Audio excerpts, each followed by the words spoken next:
I gotta still up. Bronson. Want some? Fucking why the hell not?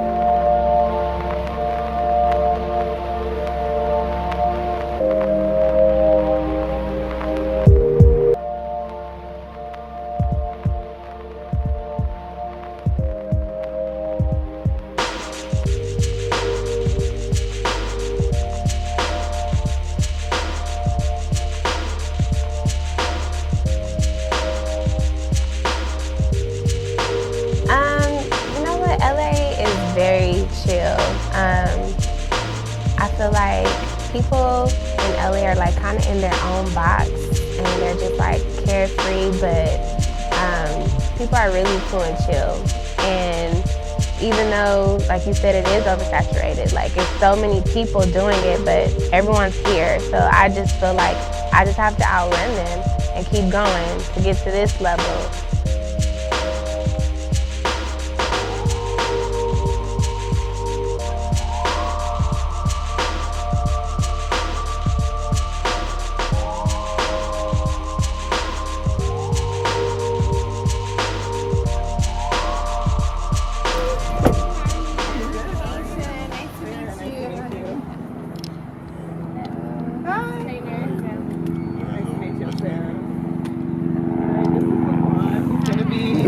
Filming us all day.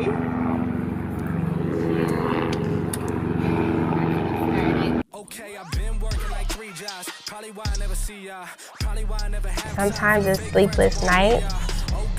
For me, I can speak for myself because I am a flight attendant as well. I'm really exhausted a lot. I fly maybe to New York one day and then Dallas the next day, and I'm on different time zones, and I get home and it's like the very next day I have to get up for something to do with my music, and it's just like I have to keep going though because I have to keep a job right now. Come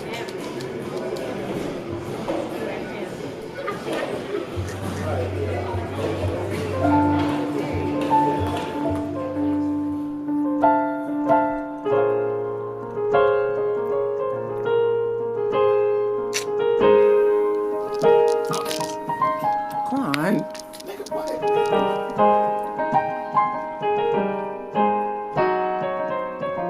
Like I started playing, it's like I start playing one chord and then like I let the chord kind of sit with me and then I decide like where it wants to go next and it kind of just develops on its own. And that one, like I started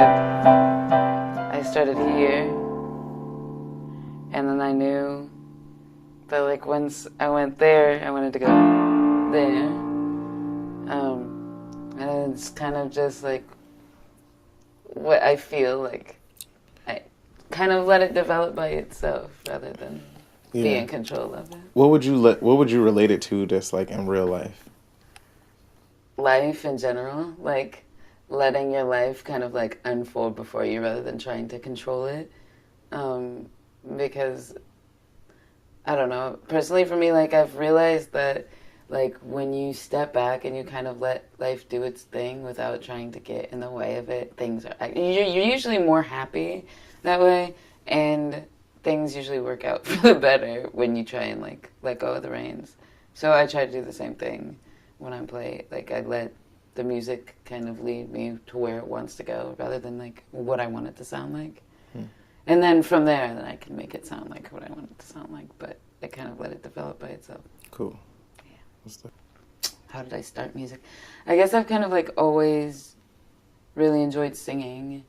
Like my dad always was singing around the house. And like I was like in choir when I was little. I played piano, like I had lessons when I was younger too. And it's so funny because I always ask my parents for a drum.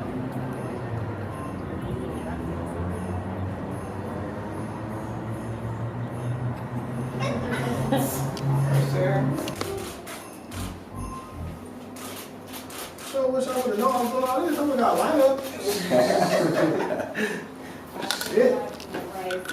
Shit. I feel like I'm pretty blessed because I maintain good relationships with people. It's about building, connecting. Like, I don't feel like it's too many people out here that's gonna be like, I don't fuck with her or whatever.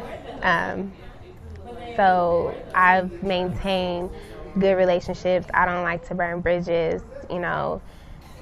Obviously, sometimes, like, things don't always work out, but you just have to, like, I feel like I have to be honest and upfront. Like, you know, I've done that before to where, you know, you don't burn bridges with people and stuff. Grinding is just really working for your dream and whatever that is. Sometimes it's sleepless nights. For me, I can speak for myself because I am a flight attendant as well. I'm really exhausted a lot. I fly maybe to New York one day and then Dallas the next day, and I'm on different time zones, and I get home and it's like the very next day I have to get up for something to do with my music, and it's just like I have to keep going though because I have to realistically keep a job right now until this music is really solid, and you know, when I could just be like, all right, I'm done with my job, like I'm solid in it now. But I'm a regular person, like I'm still growing, I'm still on my journey and my path.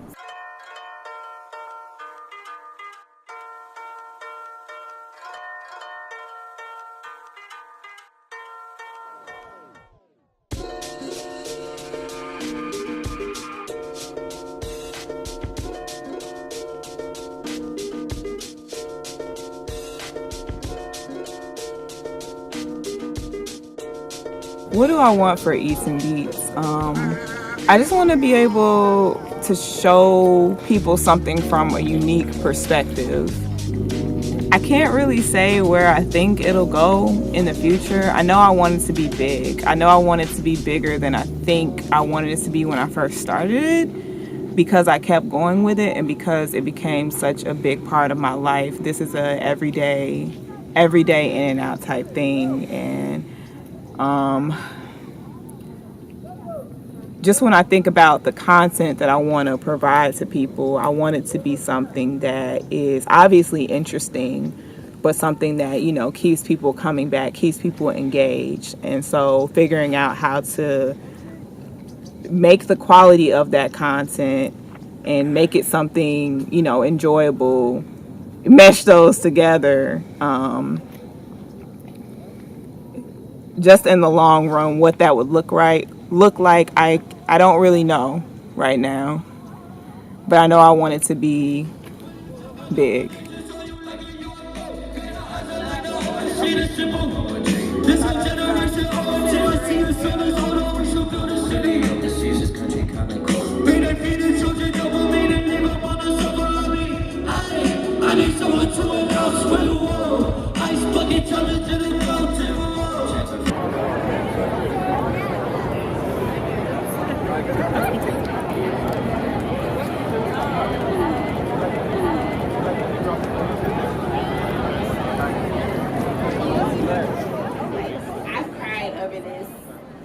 You know, people think, oh, everything is all, you know, good, but like I can have a day where I'm just like, everything just feels stagnant. I don't feel like I'm growing in this, or people only see a certain side of it. And then like he just keeps me uplifted and shows me and tells me like, you know, nope, you're not giving up. Like, this is what you really need to do, and this is what you want to do. So yeah, just having that good, solid foundation, having a good circle. I have a really great family. Like, we're in group text messages like every day, and they're so uplifting. Like, it's no negative, because you get enough negativity from the world. So like my family, they extra, they like fake with it. They be like, oh, that shit is bomb, like even if it's not, but it just keeps you like uplifted.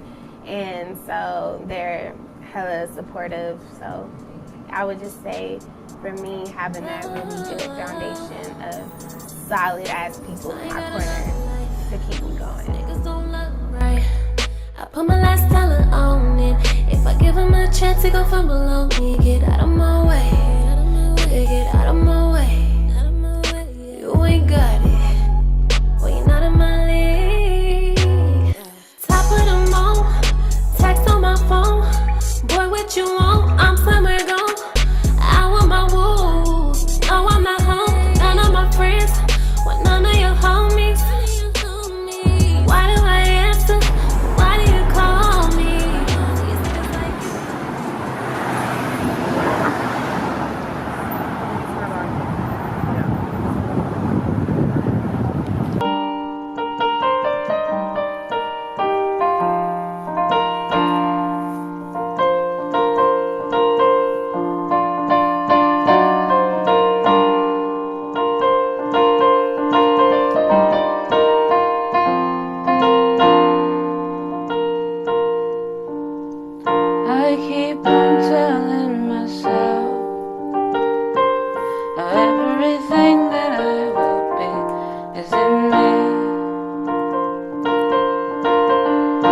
So I wrote that song based off of like, it's like there's a verse in Ecclesiastes that talks about like basically like the seasons and things would change and whatever. I don't know. You have to read it because I clearly don't know it that well. But it was inspiring to me. So then I was like, yeah, I mean, it's true. Everything that you're gonna be is like already who you are, and it's like the whole idea that like the seed that plants a tree is still, the tree is within that seed. The potential to be a tree is within that seed, and like you're always evolving, but you always are still that person that you're going to be. Like even when you're like 10 years old, you're still that 30-year-old. Like you're still Sarah. Like I'm still Lindsay. You're still Quan. But that person that you are it's changing, but you're still always that person. It's kind of weird to think. But yeah, I like that. That song was just kind of like like a reminder to myself that everything that I'm gonna be is already inside of me. There's nothing that I have to do to look outside myself to become the person that I ultimately want to be. I guess that song is kind of like inspirational. That's literally the only words to it, though. Like there was a point in time where I like sat down to try to write another verse to it, and I was like, I don't think that it's supposed to have any other words, which also makes me think that if I did like do something with the song, I would want it to be mostly an instrumental song. Like I would want that to be like, I would want the instruments to speak for it. So I need to meet musicians so it can happen. But yeah. My best friend pushed me, literally, into starting everything. I was fairly hesitant to move forward because it didn't seem like the right time, without knowing that there is no right time, right? Because whatever you do, you're always going to find some type of flaw in it. You just start anywhere, just like anything else that you want to accomplish. You just start somewhere. And I think that in its essence is what gets the ball rolling, like starting it, and then it helps you like build on other ideas. So I experience fear on a daily basis. I have, a fair amount of anxiety about things I don't understand related to the things that I'm already doing. Like, is this going to produce what I want it to produce? Am I wasting my time? I've also always found that it's never, ever, ever as bad as my head makes it out to be. Not ever. And that is what keeps me from letting my fears stop me from doing things. Just knowing that, because I've seen it, I've proved it to myself through my work and what I've, accomplished already.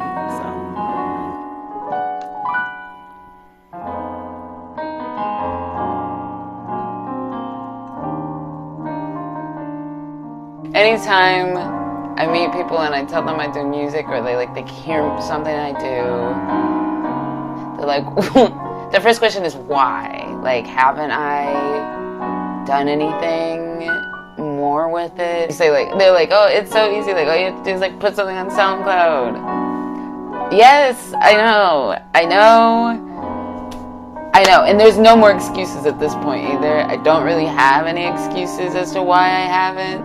I guess I don't take myself serious enough yet as an artist, which is really bad, but that's just me being really transparent. I guess the worst case scenario isn't even that bad, but worst case scenario is I do all that and then I get more disappointed because I feel like my music isn't being received, which is stupid because it's not about people receiving the music, it's about me just getting it off. It's like you have something on your chest and you just need to get something off your chest.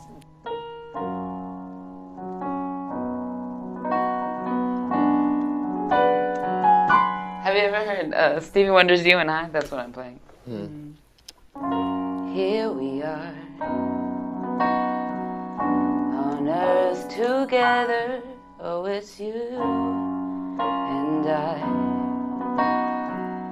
and God has made us fall in love. My first job that I had when I was out here was was a really, like, I worked at this huge convention center, and it was just like, I really found someone like you.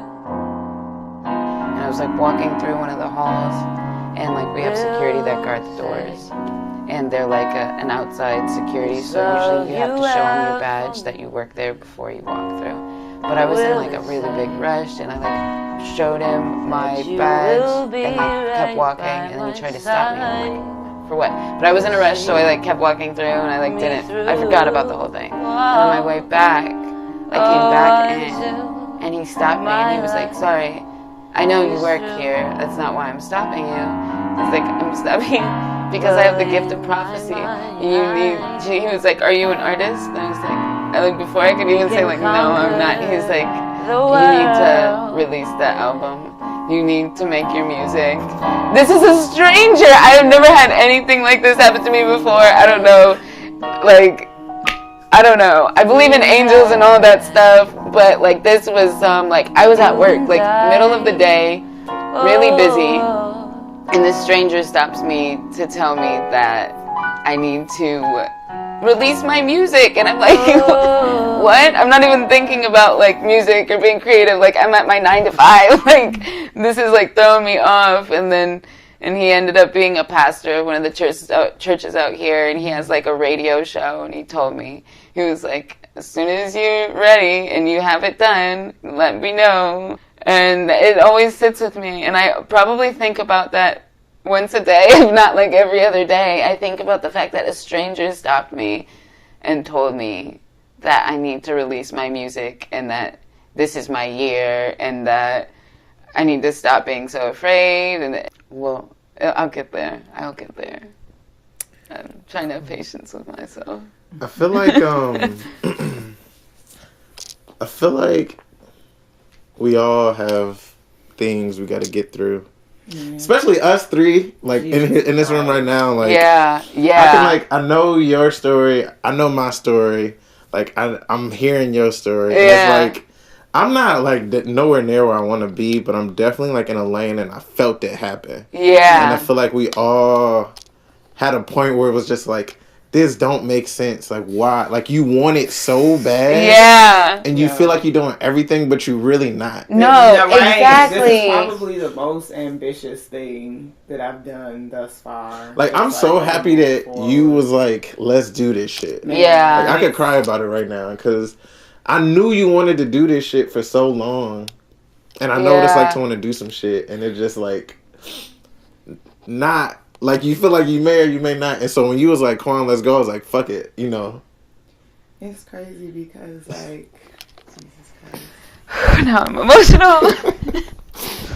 It's really so hard for me to step outside of myself. It's really so hard for me to give myself the room to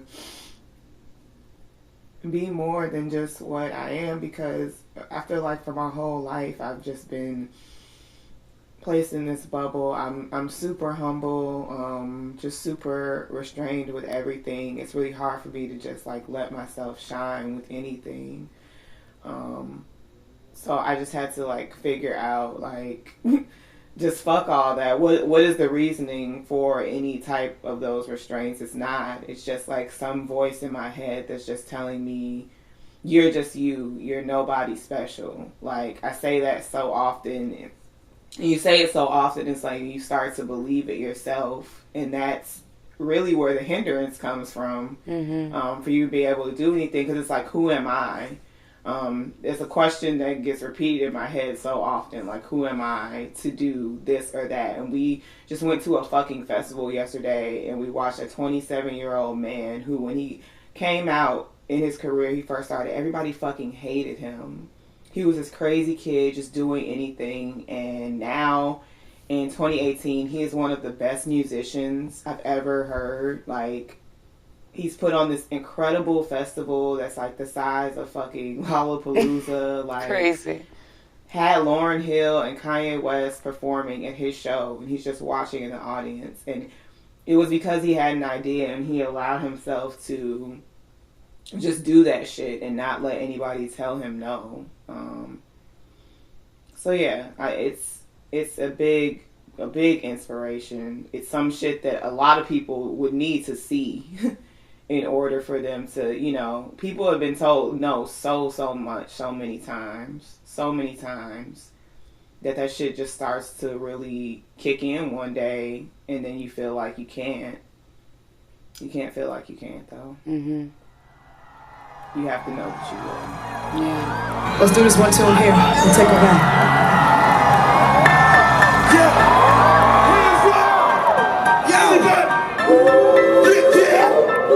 Let's go.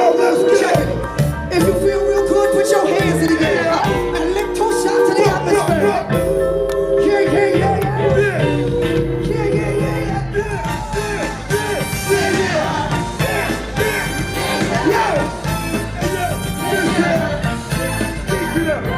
It's been 3 weeks since you've been looking for your friend. One who the head never called you a friend.